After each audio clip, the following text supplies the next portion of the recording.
Ladies and gentlemen, welcome to Mando Stereo, the world in 3 dimensions. This time I want to talk to you about a thing that I'm loving very much, and it is 3-dimensional comic books. Wow! You can talk for hours and hours on 3-dimensional comic books. I'm only given a very small excerpt of things to know about the issue, and I'm starting right now in 1981 when a good friend at school handed me over this Fix und Foxy Sonderheft Zaubern Special Issue Magics. And I was instantaneously blown away because there is a 3-dimensional comic book printed inside. It looks like this. Nah, where are you? Where are you?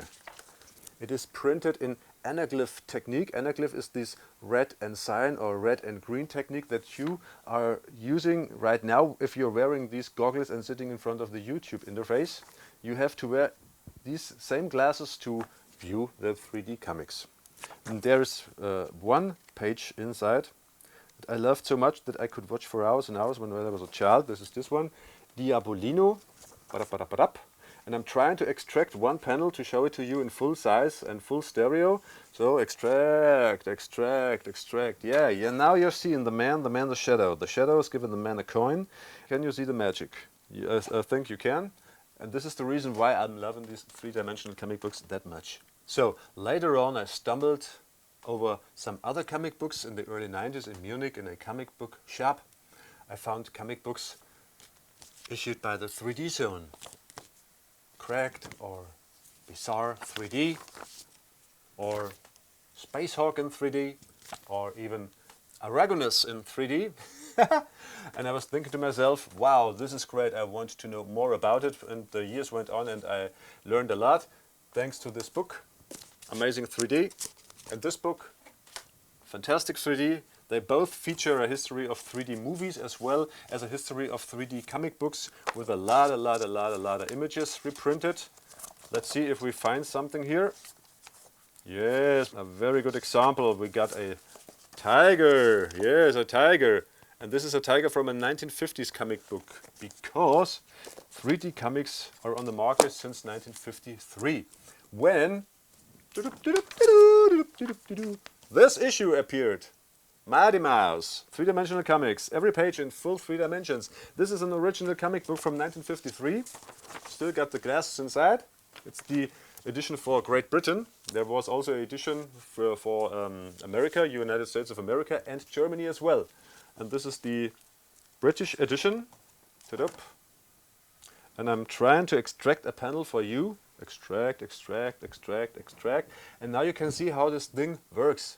In these vintage comic books, the images are composed in different layers. You get a background layer. Let me demonstrate here. Zack, now we're flat. This is now 2D video. And now I'm giving you the background in flat. Yeah, but you see there's a difference in space between me and the background. And now I'm giving you the comic book in 3D. Yeah, there's the comic book. Here I am, and here's the background. And this is how the old comic books, the vintage comic books, looked. They were composed of sort of cut-out layers. And they were on the market from 1953 to early 54. And then was finished. Nobody printed them anymore because it was very difficult to produce them, and so they dropped it. So in 1970 there was another 3-dimensional comic book. This is no! Stay with me! This is an underground comic book, 3 Deep Comics, but this is a single issue, only one and nothing more. And then came the 1980s.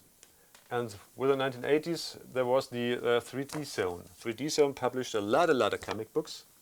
3D Zone was the company of Ray Zone. Ray Zone is an artist, a very gifted artist, who converted regular comic books, 2D comic books, to 3-dimensional comic books.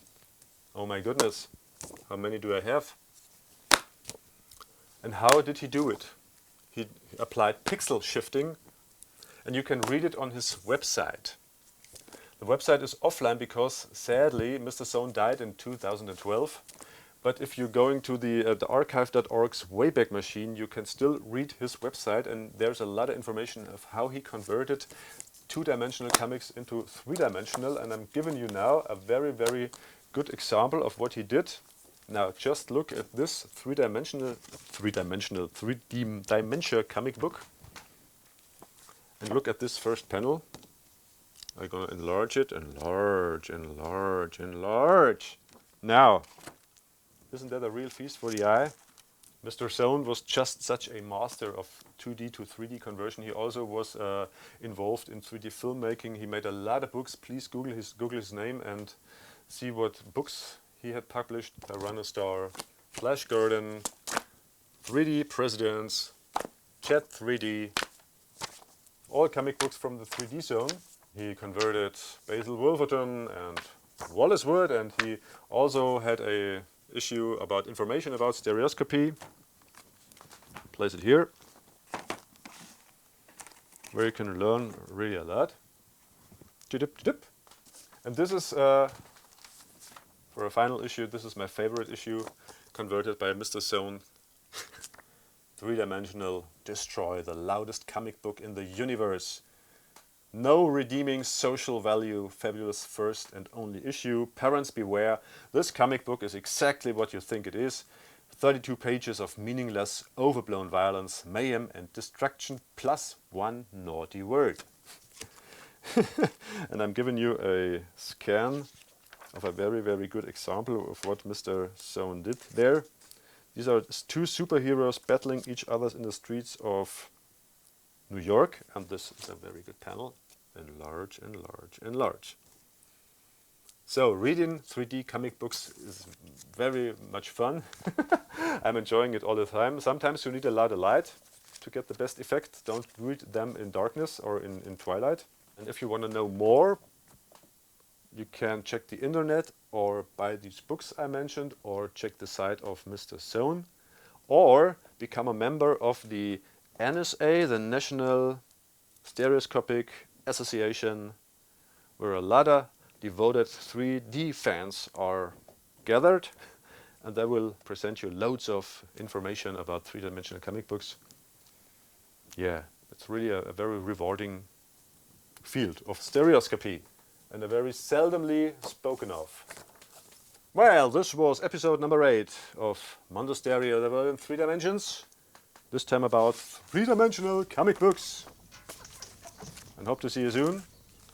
Bye for now.